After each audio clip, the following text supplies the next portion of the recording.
On her birthday, my mom gave gifts to everyone else, so I unwrapped the deed. I stood in the corner of our living room, watching my mother hand out carefully wrapped boxes to every person in the room. My sister got a silk scarf, her boyfriend received a designer wallet. Even the neighbor who just dropped by walked away with a candle. When she got to me, she smiled politely and moved on. No one noticed. Not Tara, not mom. Not even the aunt who used to braid my hair when I was little. It was as if my presence had been acknowledged, then deliberately skipped, a ghost in the celebration. And I stood there, giftless, emotionless, holding the weight of years in my throat. The room was filled with laughter, ribbons, and tissue paper, and I was filled with silence. The kind that doesn't come from peace, but from numbness. I didn't expect a grand gesture, but I hadn't expected to be erased. You learn to expect less when you grow up being the afterthought. I sipped my lukewarm coffee and stared at the untouched cupcake on my plate. No one noticed I hadn't eaten. I didn't have the energy to pretend I was fine. I had learned, over time, to fade in and out like wallpaper, decorative, never essential. This wasn't new. It had happened in smaller ways for decades, but that day, with bows and cards flying around the room, something inside me broke, not loudly, but with precision. I had planned this moment, not the hurt, but the response. I had kept a document hidden for 3 months, a signature, a notarized paper, a quiet act of reclaiming. The birthday gathering was simply the stage. They trained me to stay quiet, so I made my silence permanent. I didn't argue, I didn't cry, I didn't make a scene. I waited. I let them cheer and toast and gather for photos. I let them celebrate her, even as she chose everyone else over me. Again, the box she had set in front of my seat was empty. I opened it in front of her and saw nothing inside but a folded tissue and a smirk in her eyes. I closed it gently. She looked pleased with herself, like she had made a point, but so had I. What she didn't know was that I had something for her too, not wrapped in bows, but bound in legal ink. A silent reply to a lifetime of being the uninvited, the unseen, the unloved. I walked over to her, box in hand, and placed it on the table beside her wine glass. She raised an eyebrow. I said nothing. My silence was the gift inside the box. Beneath the empty paper she had left for me was a folded copy of the deed. The house she had forgotten was in my name now, my inheritance, my choice. Growing up, birthdays in our house weren't really about the person being celebrated. They were about performance, about appearances, about who brought the best gift, who smiled the brightest, who made mom feel the most adored, and no one did that better than Tara. I was 4 years older, but I always felt 5 steps behind. Tara was born with the golden ticket, mom's favorite from day one. It wasn't even subtle. The way she gushed over her art projects, threw parties with themes and photographers. Meanwhile, I got store-brand cake and I forgot. Honey, Dad was always on the sidelines, present but not active. He never defended me, never called it out. Maybe he didn't see it, or maybe he didn't care enough to. Either way, I was left to navigate the sharp corners of mom's conditional affection on my own. Holidays were performances too. We had matching outfits and picture-perfect trees, but inside, I was shrinking. I remember one Christmas where I didn't get a stocking. Mom said she couldn't find one with my name. I was 17. Love, in our house, came with receipts, and I never had the right currency. In school, I excelled, straight A's. Early graduations, scholarships, none of it earned more than a polite nod from mom. But when Tara made the cheerleading team, she rented a hall and threw a party. I took the hint. Even as an adult, the pattern continued. Tara lived at home rent-free until she was 26. When I moved out at 22, I was told not to expect help. You're grown now, mom had said. That stuck with me longer than I wanted it. Family events were just as imbalanced. Tara got to bring guests, choose menus, control playlists. I was told what to wear and where to sit. I once arrived with a boyfriend. Mom never spoke to him the entire night. The older I got, the harder it became to ignore. I stopped making excuses, stopped telling myself it was unintentional. Because it wasn't. Mom played favorites, and she wanted me to know it. She never hit me, never screamed. Her weapon was subtle, exclusion, sarcasm, performative kindness, the kind that left bruises no one could see. Tara got love. I got lessons. I used to dream that maybe one day I'd do something big enough for mom to see me, really see me. But by the time I turned 30, I stopped wishing for that. I started planning something else. The deed was part of a larger shift. I wasn't trying to hurt her. I was trying to stop hurting myself. I needed to do something for me, something that made me feel like I mattered. It wasn't about the house. It was about the message. I exist. I'm not invisible. I will no longer be the daughter who accepts crumbs at the birthday table. I was done begging for space in a home I helped build. If she wouldn't give me a seat at the table, I'd take the foundation. The red flags started long before I could name them. When I was 8, I remember Tara throwing a tantrum during my birthday party. Mom stopped everything to calm her down and made me apologize on my own day. That's the first time I realized my joy was negotiable. When I got my first A+ in math, I ran to show Mom. She barely looked up from her phone and muttered, "Well, that's what you're supposed to do." The next week, Tara brought home a C and got a congratulatory dinner at her favorite restaurant. Mom used affection like a reward system. If Tara was happy, Mom beamed. If I was struggling, I was told to toughen up. There was no warmth, just constant reminders that I wasn't the one she had chosen to love out loud. She loved Tara publicly. She tolerated me privately. Tara always had a voice in the house. She picked family movies, vacation spots, even the paint color in the living room. I wasn't asked. If I did speak up, it was met with "Don't be difficult" or "Let your sister have this." When I got accepted into a prestigious college, Mom barely reacted. But when Tara decided to skip college and move in with her boyfriend, she threw her a freedom party, guests, cake, balloons. For dropping out, Mom once told a family friend, right in front of me, that she felt blessed to have one daughter who really cares. The friend glanced at me awkwardly. I smiled through it, like I always did. There was a holiday dinner where she made personalized gifts for everyone, monogrammed mugs, inside jokes on each one. Mine said Aaron, the serious one. I laughed. But inside it felt like a label I hadn't chosen. Tara's mistakes were forgiven instantly. I had to write apology letters for things I didn't do. If she forgot Mom's birthday, it was excused. If I showed up 5 minutes late, I was disrespectful. My punishment was her silence. Her love had rules I never learned to follow. She once asked me not to attend a family brunch because Tara might be uncomfortable. I asked why. She said, "You always make things about you." I hadn't spoken to Tara in weeks.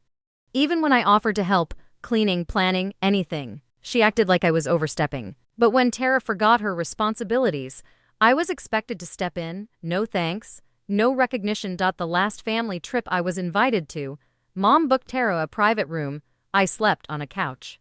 When I asked for an extra pillow, she said, "You're lucky to be here." Over time, I stopped volunteering, stopped reaching out, but even my silence wasn't safe. She told relatives I was distant, cold, ungrateful. That narrative stuck, because no one cared to hear my side. The favoritism wasn't hidden, it was on display, wrapped in smiles and justified with fake wisdom, and I let it eat at me for years. Until the day I finally unwrapped something of my own. It happened on a Sunday, the kind that pretends to be peaceful. We were all gathered for Mom's birthday. She had asked everyone to dress nicely and arrive early. "Family only," she said.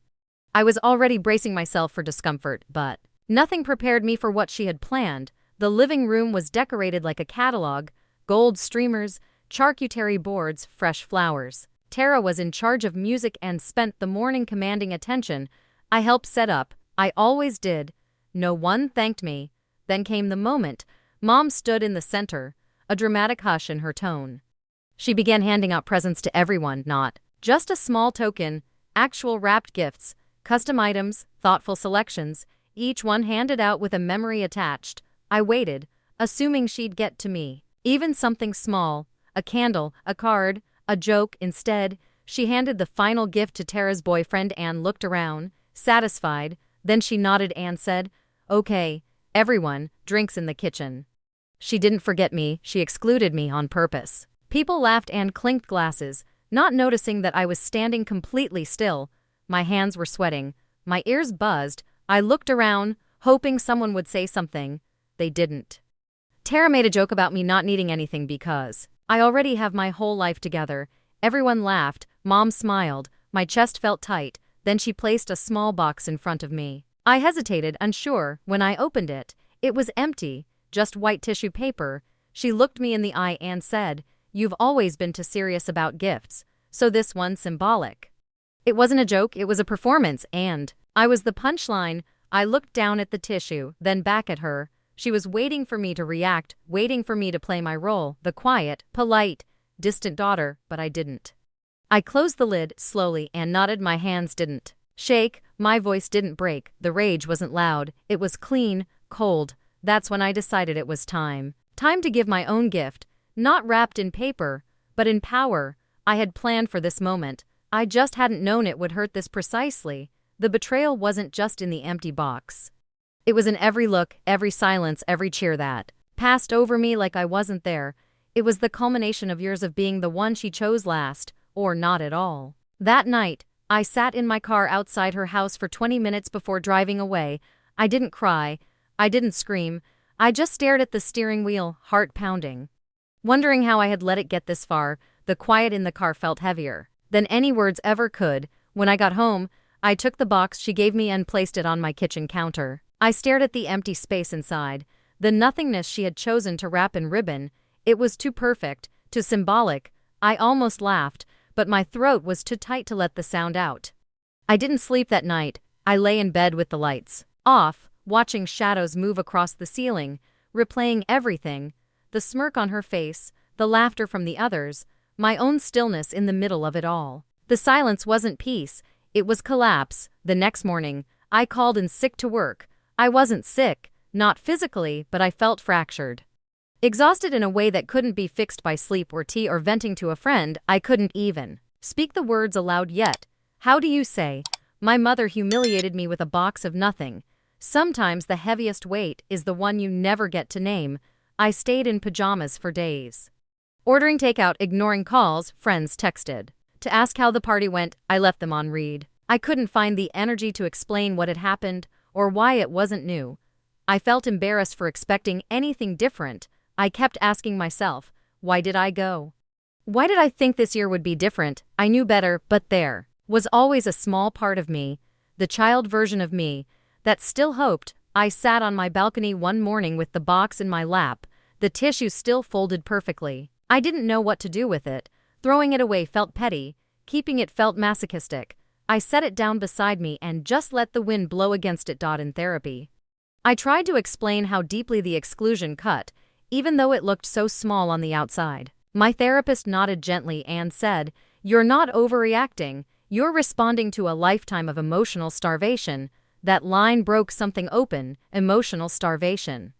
That's exactly what it had been. I was fed just enough attention to survive, never enough to thrive, always hoping for more, always getting less. I didn't want revenge, I didn't want her to hurt, I just wanted the ache to stop.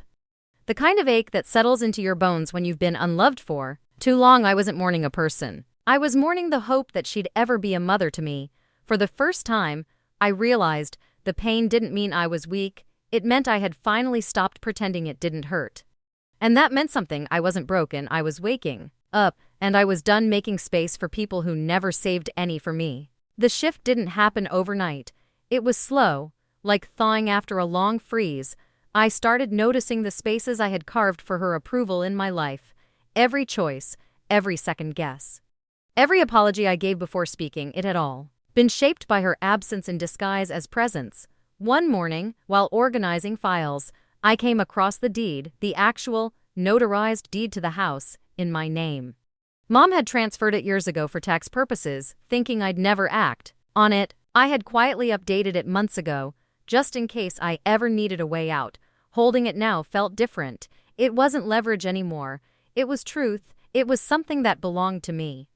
Untouched by her opinion, her games, her silence, she had ignored me, but she had still handed me the one thing she valued most: property. She gave me the house to avoid taxes. I kept it to reclaim myself. I didn't need a war. I didn't need a confrontation. I needed to feel real in my own skin on my own terms. And the deed felt like a symbol of that. Not revenge, but quiet ownership. I began journaling again, something I hadn't done since college. Each entry started stiff and guarded. But eventually the words flowed, stories of childhood birthdays, forgotten graduations unattended, accomplishments shrugged off. I found patterns in my own writing. Moments where I had minimized my pain, excused her cruelty, tried to justify things that were never okay. I didn't judge myself for it. I just acknowledged it. Therapy deepened. We started exploring what life could look like without her voice. In my head, it was disorienting at first, like losing gravity, but also exhilarating. I was building a life that wasn't made to fit her mold. The absence of her approval was no longer a wound. It was space to grow. I reached out to people who had quietly supported me over the years. A former teacher, an old roommate, my godmother. Their words were gentle and consistent. "We always saw you. We always knew." That validation didn't replace hers, but it made clear that I had never been truly alone. Even when she tried to isolate me emotionally, I started saying no. To small things, to favors, to family gatherings. Every no felt like a yes to myself. I wore the same neutral outfit for a week without feeling self-conscious. I stopped checking her Instagram. I turned off notifications from the family group chat. And I began imagining a different future. Not one where I proved her wrong, but one where her opinion simply didn't matter anymore. I didn't need to scream or shame her. I didn't need to send angry messages or long letters. My revenge would be quiet. Like every moment she ignored me, it would be built on silence. Like the kind she trained me to live in, but this time, the silence was mine.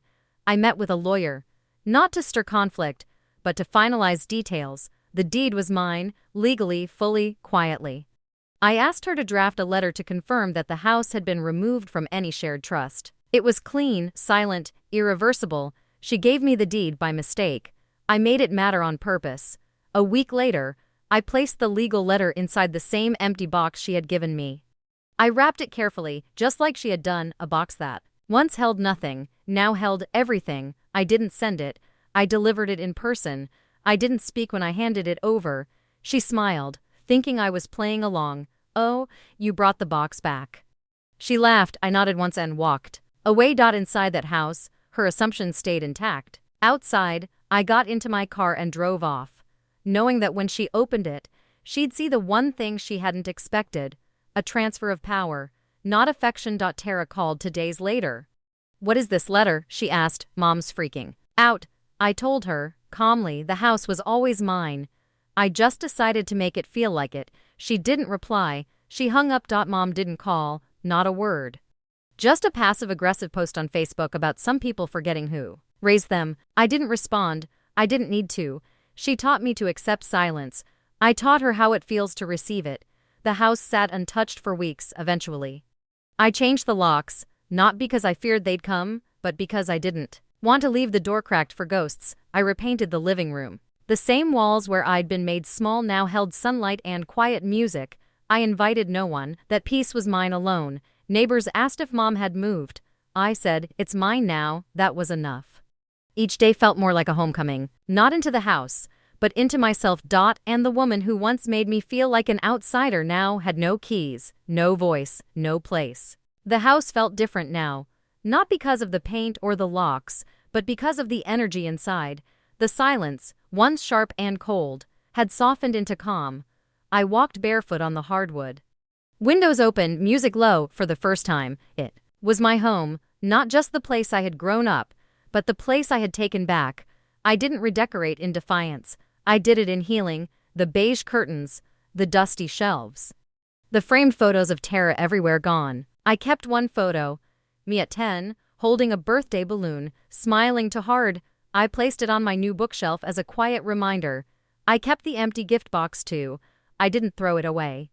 I placed it high on a closet shelf, next to the deed. That box had once humiliated me. Now it marked my turning point, my silence, my exit. She gave me nothing. I gave myself back. I started cooking again. Not meals to impress, just food that made me feel warm. I made my grandmother's soup recipe and ate it curled up with a book. No noise, no judgment, no performance. I began inviting people over, chosen family, friends who listened, who asked how I was and actually waited for the answer. We laughed in the living room where I used to sit in silence. We toasted to growth, to survival, to finally coming home. Tara never called again, and that was fine. I wasn't bitter. I was tired and ready to rest. Let her stay in the world where Mom's approval was currency. I had traded in my guilt for peace. Mom sent one letter, no apology, just a request. "Can we talk?" I placed it unopened into a drawer. I didn't need to read her words. I already knew them by heart, and I no longer needed them to mean anything. therapy became less about surviving her and more about becoming myself. I explored parts of me that had been buried under years of people-pleasing and self-doubt. I began to bloom. She cropped me out of her life in small ways. I erased her from mine with one quiet move. I went back to school, not for anyone but me. I studied interior design.